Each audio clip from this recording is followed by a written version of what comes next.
Oh, excuse me. Hello. Introduction with a cough. How are you? This is Alyssa. You're watching Alyssa Jean's reviews. I have been doing a lot of live streams lately, and that's because I just keep having these things that I need to talk about.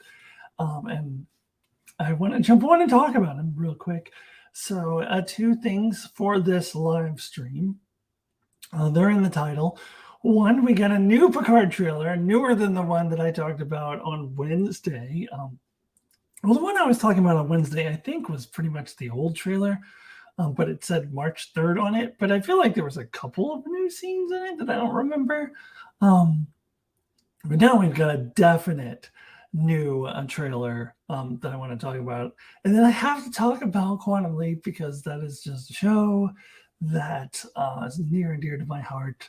And apparently they're rebooting it. So two kind of unrelated topics, but I need to talk about them. Hello, Brandon. Good to see you.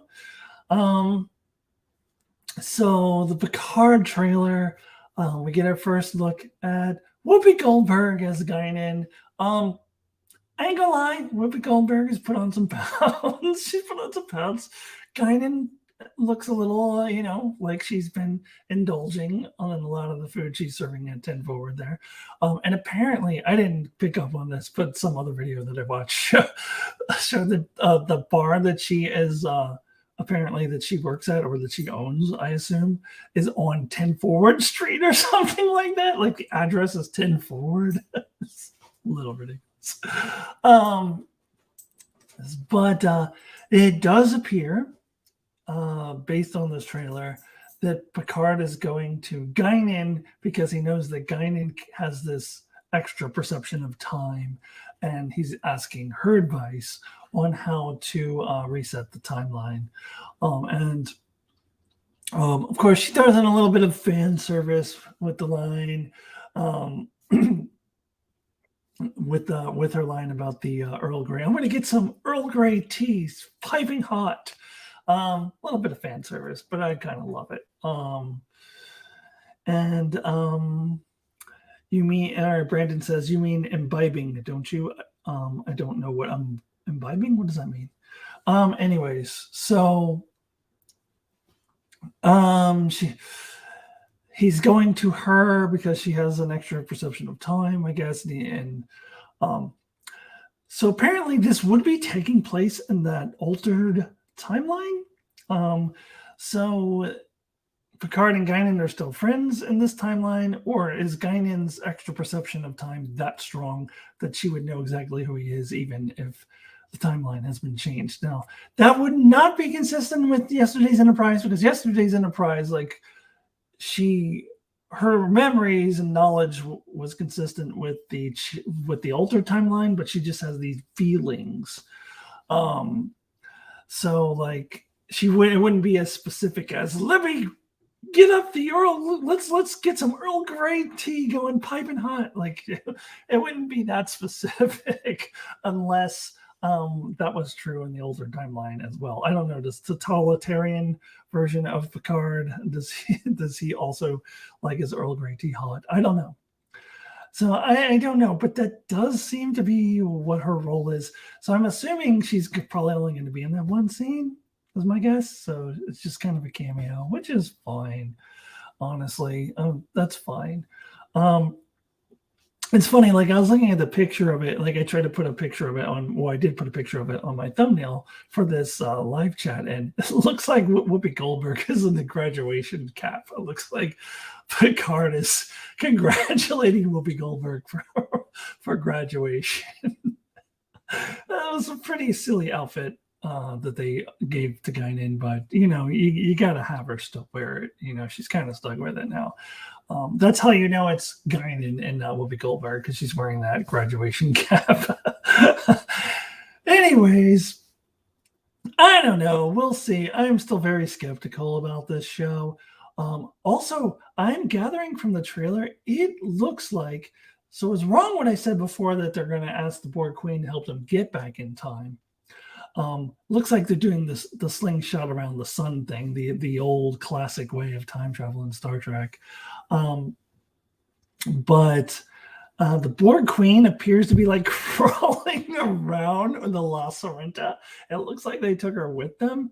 And what I am gathering, and I could be wrong, but what I am getting from the context clues of this trailer is that in this alternate timeline, the Federation has defeated the Borg, so that the Borg Queen would have interest in resetting the timeline so that doesn't happen. So she's helping them, I guess, which of course she's going to betray them and try to make the timeline so that the Borg dominate or whatever, like they did in First Contact.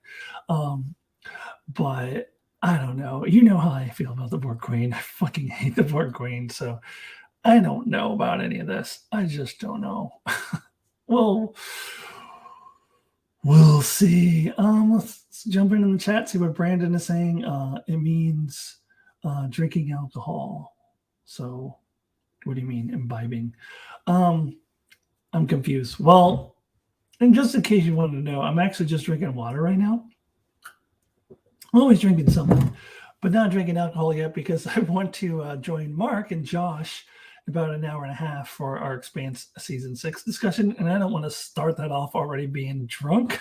So I could drink as I'm going, but I don't want to, like, from the beginning, just already be wasted. So I'm going to wait a little bit to start drinking. Guinan and Q are adversaries, I just realized. Yeah, I don't know if they're going to cross paths. I don't know. When it was first announced that Guinan was going to be in it and the Q was going to be in it, everybody was saying, "Oh, maybe we'll finally get an answer to why the hell they know each other." I don't know that we're going to get that. I don't know. I guess maybe it might be interesting to finally get that answer, but I wouldn't hold my breath for it. So the other thing about this trailer, besides the Borg Queen and Guinan, is that we get our first look at Brent Spiner, who has said that he's not going to play Data again, but we knew he was going to be in Picard Season 2. And it appears that he's in the 21st century when they go back to the 21st century. And don't tell me he's playing another Soong ancestor back in the 21st century. I'm sorry, but how is it that every ancestor and descendant in the Soong family, at least on the male line, all look exactly like Brent Spiner? No, I'm sorry. This is getting ridiculous. I assume that that's what it is. I don't know who else Brent Spiner would be playing in the 21st century. There is a scene in the trailer with Q sitting down and talking to Brent Spiner and handing him what appears to be this little tablet filled with blue liquid. What is that? Why is Q talking to him? I have no idea. I don't know what's going on there, but Brent Spiner playing yet another descendant, or rather ancestor of Noonien and Soong, is just getting a little ridiculous. So everyone in the Soong line looks exactly like Brent Spiner. It's just, I'm sorry, that's not how it works. Like, people share characteristics and they look alike.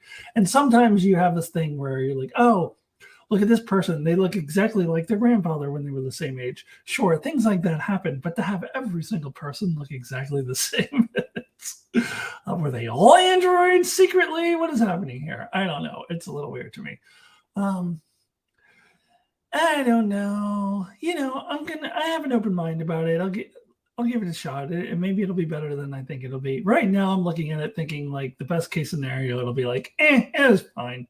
But it could surprise me. There could be some surprises along the way that are better than I think. I don't know. We'll see. We'll give it a shot. It's good to see Guinan and Picard together, though, even in just the trailer. And even if that's just the only scene she's in all season, I would be fine with it. A little fan servicey, but I'm here for it. All right. Let's see. Brandon says, well, it is only 16:22 for you. Yep, 4:22, as I call it. It is now 4:25 because you must have wrote that 3 minutes ago. Too early to drink. I mean, I drank at 4 o'clock last week when I did my live chat, so it's not too early to drink. It's just that I have a 6 o'clock thing, and I don't want to already be drunk when I go on it.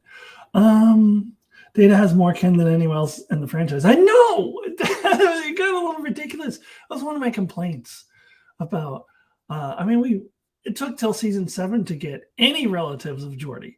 But Data has a brother and a father and an uncle and a mother and a second cousin once removed. I mean, if they had kept going on, would have just gotten all of Data's extended family tree. It's just a little ridiculous. And then just they keep just adding on to it. It's just a little ridiculous. Brandon says, as long as Agnes doesn't murder anyone. I don't know, but there's a scene with her facing down with the Borg Queen. I don't know. The Borg Queen. All right. Okay, so what else did I want to say about that trailer? I don't know. Guinan, Brent Spiner. Also, it looks like Elmore got hurt and he's laying on this table and Rappy is crying about him. I hope they're not killing him off. And I hope, as Brandon says, Agnes didn't murder him. I don't know. I guess we'll see. Looks like 7 and 9 is a main cast member now, as far as I can tell, which I'm very on board with. I like that. Yeah. We'll just see what happens. Let me switch over to the other topic that I came here to discuss. Well, real quick, I'll answer Brandon's question. Who do you hate more, the Borg Queen or Barclay? Oh, the Borg Queen by a million miles. I don't hate Barclay. He just annoys me. The Borg Queen, I hate. I absolutely hate. I actually didn't mind Barclay and Voyager. I know my brother says, like, how did Barclay become a member of Voyager? Screw. Yeah, which I get, but I actually, he doesn't annoy me as much in Voyager. I was annoyed by the fact that somebody with that low a level of social skills, with no social skills whatsoever, would be able to rise to the rank of full lieutenant, not lieutenant junior grade, but full lieutenant on a starship, the flagship of the entire Federation, actually, the entire Starfleet, the flagship. Bullshit. No, you need social skills to advance in rank. I'm sorry. I just never bought it. It always drove me crazy. But I find it more of an annoyance, whereas the Borg Queen, I just hate the very existence of that character. She was originally invented to sell movie tickets. They have admitted that, and she does not belong in the Borg. It made no sense. So I hate the Borg Queen. But I guess she's going to be crawling around the La Sorrenta. It's kind of silly. Anyways, oops, knocking things over. Fix this. So let's talk about putting things right. Putting right what once went wrong. Big announcement this past week that it's confirmed NBC has greenlit a pilot for a Quantum Leap reboot. Now, it doesn't necessarily mean it'll get picked up, but they have greenlit the pilot at the very least. So apparently, I think what's his name? Donald Belisario, I believe his name is, who was the original showrunner of Quantum Leap back in the 90s, is going to be added again. And apparently, from what I heard, watched this YouTube video about it, that it's not just going to be like he's there in name only. He's like the executive producer. No, he's like hands-on in it. He's 86 years old. And he's going to be hands-on in this reboot. And but don't worry. Don't worry about the fact that he's 86, because according to this YouTube video I watched, he's already had one successful reboot of one of his other 80s and 90s shows. He has successfully rebooted Magnum PI, now heading into its 5th season. And I was like, it's what? It's going into its 5th season? I had no clue there was a reboot of Magnum PI. This is the first I've ever heard of it, but apparently it's in its 5th season. Maybe because I just do not give a shit about Magnum PI. I've never cared about that show. It was just like to show off like how sexy Tom Selleck was. And there was a chick in that show too. I almost want to say it might have been Heather Locklear, but maybe Heather Locklear was a different show. I don't know. I feel like there was a chick in that show. I just feel like the whole show was just like, look at how sexy we are. I'm sexy. And that's my impersonation of Magnum PI from the 80s. That's the whole thing. I'm not inspired with confidence that this 86-year-old man who did Quantum Leap back in the early 90s is rebooting it, and his big success story is a reboot of Magnum PI being in its 5th season, which I had never heard of until just now. So literally yesterday, I had no idea that existed. And I would feel a lot more confident if there is a new creative team behind it, and that if it was not going to be on fucking NBC. So that's what it's going to be on, NBC or Peacock, which is the NBC streaming service. I'm trying to think of one quality product that NBC has put out in the last 20 years. I can't think of any. I don't watch anything on NBC or on Peacock except for Saturday Night Live, which, you know, that's been on forever. But I don't, any of the shows, like there was that La Brema show or whatever the fuck it's called. And apparently, I think those people are going to be involved. I heard like they're part of the team and the Quantum Leap. The people from that, the fuck is that show called? Like the La Brema, or I don't know. I forget what it's called, but it's a show that everyone says is terrible, and I've never watched it. And those showrunners are also going to be involved in this. And I'm not super psyched about any of that. But I'm going to watch it because I have to give it a shot. Quantum Leap. I talked about this in this video that I did a little while back about how media affected my trans identity, and Quantum Leap. There's a Quantum Leap episode, which is like the reason why I started realizing that I was trans, although I didn't have that terminology yet. I didn't know what transgender was. But there's a Quantum Leap episode that got me down that path. And not just that, but I always just have a place in my heart for Quantum Leap. I would watch anything that Scott Bakula was in. After that, I went to the theater and saw this movie called Necessary Roughness. It's Scott Bakula in a playing football, like American football for those in, you know, the rest of the world, you know, the American football. And he went, he was like this 40-year-old who made it to this college team. This is a bad movie.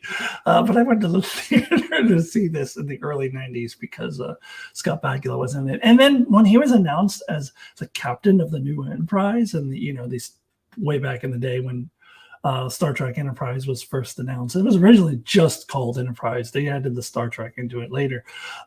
When he was announced as the captain, it was like, yes, Scott Bakula. I love Scott Bakula so much. So I will. And so Brandon asked, anything that Scott Bakula was in, even Enterprise? Yes, that's what I just said. Anything, or you probably wrote that before I said that, to be fair to you. But yes, like I was super excited when I heard he was going to be the captain of Enterprise. Like I would watch anything he was in just because of Quantum Leap. I loved him so much in Quantum Leap. So as for this new one, Scott Bakula hasn't been confirmed to be in it. He has expressed interest from what I understand, so there's still a chance negotiations could happen and he could be involved in some way. The story from what I saw in this YouTube video supposedly is that it's going to pick up with Sam Beckett from the previous series. It's going to be like a sequel, but Sam Beckett would be played by someone different, most likely. And I don't really like that. I would ideally I would just want a fresh reboot, just start all over again, just clean slate, do a new reboot, and where our origin point is 2022 or whatever year it comes out, 2023, rather than the 1990s. That show was actually set slightly in the future when it came out. It was set in like 1996, even though it came out in 1989, which set as in the year that Dr. Beckett does his experiment, travels back in time. I don't know why they did that. Like, we're going to have that much more advanced technology in 1996 than in 1989. I don't know. But Anyways, I would prefer a clean slate, fresh reboot, start now, and not try to continue from the previous show. The only thing that I need, here's my pitch. If they're going to have Scott Bakula return, they can't have Dean Cain return because he's dead. So what I would suggest is kind of a reboot / sequel where Sam Beckett, who apparently at the end of the finale, it said, "Hey, Sam never returns home." So maybe instead of returning home, he somehow becomes he goes to this other place where he becomes sort of the mentor to the new leaping person. So we get a new scientist who's leaping around from life to life, putting right what once went wrong, and Sam Beckett becomes sort of the owl figure because Dean Cain can't be owl, and I don't know. That would be my pitch, but if they're going to have Scott Bakula in it, a reboot / sequel, but I don't want it to be a straight up sequel. Honestly, I have to watch it because it's Quantum Leap whenever it comes out, but I'm not super excited about it. But one person I did hear who has been signed on is the lady who goes, "Leaping from life to life, striving to put right what once went wrong." Like the voiceover lady apparently has been signed on to apparently do the voiceover again. So I guess. Let me go back into the chat. I think I missed a few things Brandon is saying in there. Donald Belisario, that takes me back. I know. He's 86. Let's see. Tom Selleck as well. Coiffed hair. I hear ya. Let's see. But bet your excitement waned very quickly about Bakula and Enterprise.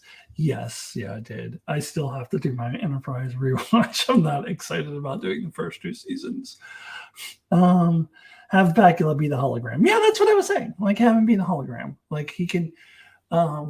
I think that's what they should do if they're going to have Bakula. And it hasn't been confirmed that he's going to be in it, but apparently he's expressed interest. So I don't know. I think it should be a different actor playing the leaper, and the leap should be taking place, in the last 40 years or so from now, instead of going back into the 50s and 60s. We wouldn't go any further back than the 80s, basically when the original show was taking place.